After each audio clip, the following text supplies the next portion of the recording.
जादूगरनी के हंस। प्यारे बच्चों, एक दफा का जिक्र है कि एक गांव में एक किसान और इसकी बीवी रहते थे। इनके 2 बच्चे थे। बड़ी बेटी बीना और छोटा बेटा जमाल था।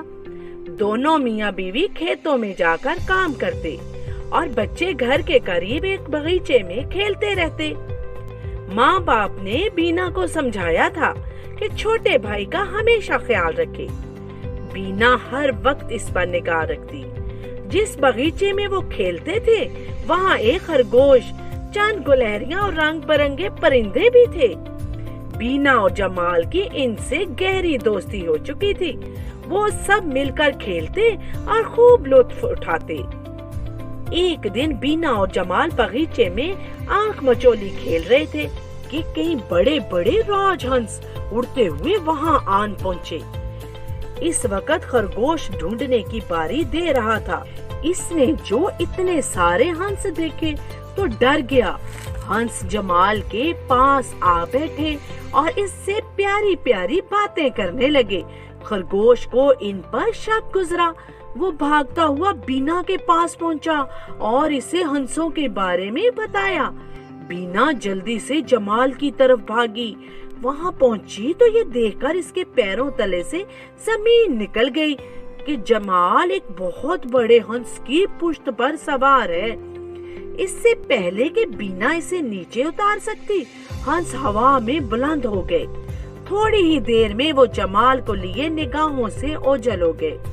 बीना बेचारी बड़ी परेशान हुई कि अब क्या करे। शाम को जब माँ बाप वापस आकर जमाल के बारे में पूछेंगे तो वो इनको क्या जवाब देगी।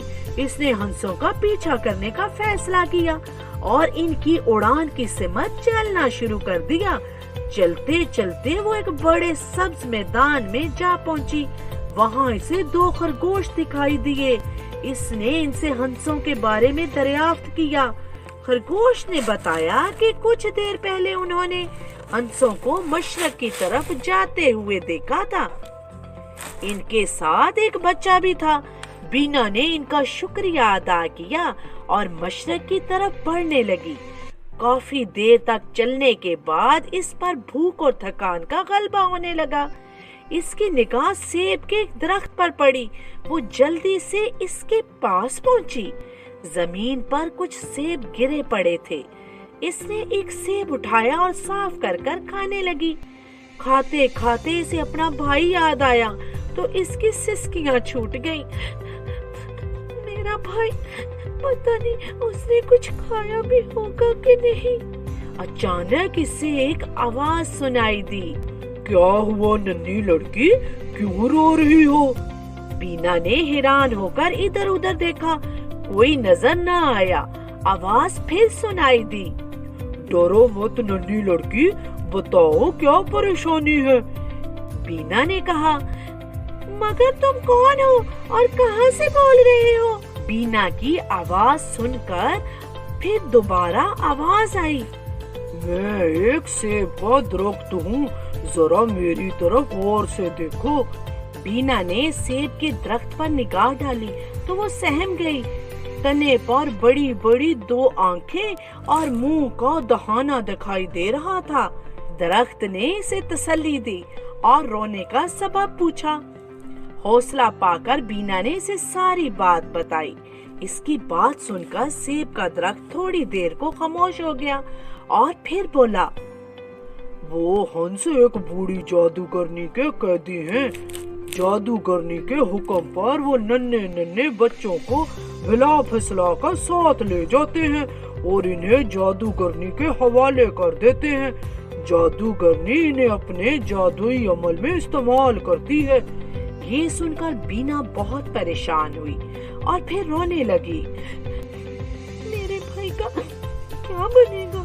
मेरा भाई मुझे कैसे मिलेगा? दरख्त ने कहा, रो मत, जादूगरनी के घर चली जाओ और मौका देखकर अपने भाई को वहाँ से निकाल लाओ। बीना ने कहा, लेकिन अगर इसने मुझे देख लिया तो वो मुझे भी पकड़ लेगी। दरख्त ने कहा, फिक्र मत करो, जादूगरनी बहुत बूढ़ी और ज़ईफ हो चुकी है, वो तुम्हारे पीछे नहीं भाग सकती। अलबत्ता इसके गुलाब हंस तुम्हारा पीछा जरूर करेंगे। अगर तुम किसी तरह अपने भाई को यहाँ मेरे पास ले आओ तो फिर तुम दोनों की वापसी की कोई सूरत निकाली जा सकती है। बीना ने सेब के दरख्त का शुक्रिया अदा किया और इसकी बताई हुई राह पर चल खड़ी हुई। काफी देर चलने के बाद इसे एक अजीब सा घर दिखाई दिया। घर के बाहर जमाल खेल रहा था और साथ ही एक बड़ा सा फल मजे ले लेकर खा रहा था। बीना ने इधर उधर देखा, जादूगरनी कहीं दिखाई न दी। वो जल्दी से जमाल के पास पहुंची। वो इसे देखकर बहुत खुश हुआ। बीना ने उसे उठाकर अपनी कमर पर सवार किया और तेज तेज कदमों से वहाँ से निकल पड़ी। नन्हा जमाल कलकारियां मारने लगा। बीना ने इसे खामोश रहने की हिदायत की, मगर इतने में जादूगरनी जमाल की आवाज सुन चुकी थी।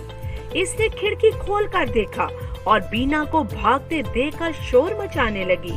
बीना ने मुड़कर जादूगरनी की भयानक शक्ल देखी और खौफ के मारे एक दफा तो गिरते गिरते बची, मगर फिर इसने हौसला किया और तेजी से सेब के दरख्त की तरफ भागने लगी। जादूगरनी ने जल्दी से सुनहरी पिंजरों में कैद हंसों को खोला और इन्हें हुक्म दिया कि वो जमाल को वापस लाए। हंस फौरन बाहर निकले और बीना का तक्कुब करने लगे। बीना इन्हें देखकर और तेजी से भागने लगी।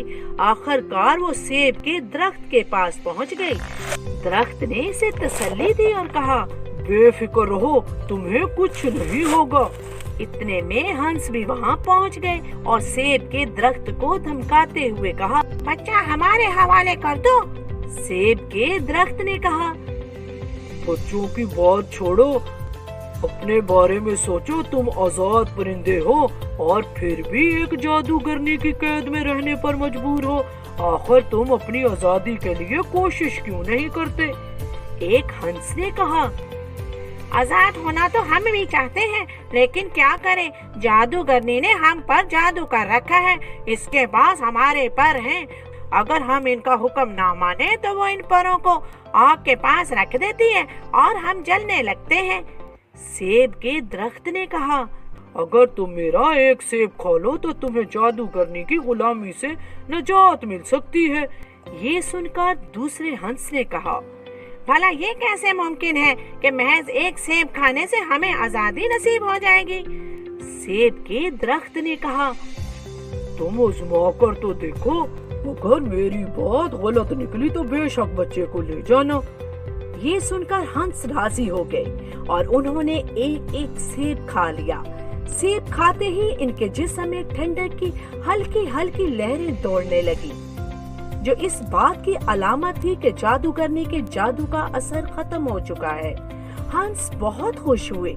उन्होंने सेब के दरख्त का शुक्रिया अदा किया और हवा में बुलंद होकर कलाबाजियां लगाकर अपनी खुशी का इजहार करने लगे। सेब के दरख्त ने बीना से कहा, लो भाई, इनकी मुसीबत तो तमाम हुई। अब तुम भी जल्दी से घर जाओ, तुम्हारे माँ बाप परेशान हो रहे होंगे। बीना ने सेब के दरख्त का शुक्रिया अदा किया और जमाल के साथ घर की राह ली। जब वो घर पहुँचे तो शाम गहरी हो चुकी थी और इनके वालिदैन परेशानी के आलम में इन्हें इधर उधर ढूंढ रहे थे।